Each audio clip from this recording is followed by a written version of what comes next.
שלום, אז אנחנו הגענו פה למחבור ראשי של יחיא סנוואר.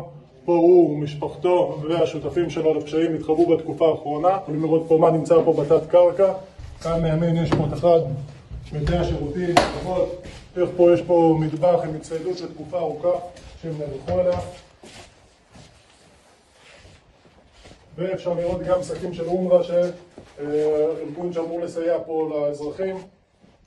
היה חלל שבו המאבטחים שלו של יחיא סנוואר שמרו עליו עם נשקים, תחמושת, מטענים, עוד הרבה אמל"ח ששמנו בצד. ונתקדם לחדר האחרון, החדר של כמובן הבכיר של סנוואר. הכל נותר פה, הם פרחו, שמעו צה"ל מתקרב אליהם, אותנו מתקרבים אליהם, ידעו שאנחנו באים וברחו. פה כספת שפרצנו ומצאנו פה מיליוני שקלים ודולרים בתוך הכספת ועוד כספים שמפוזרים פה בחוץ. הוא חי פה.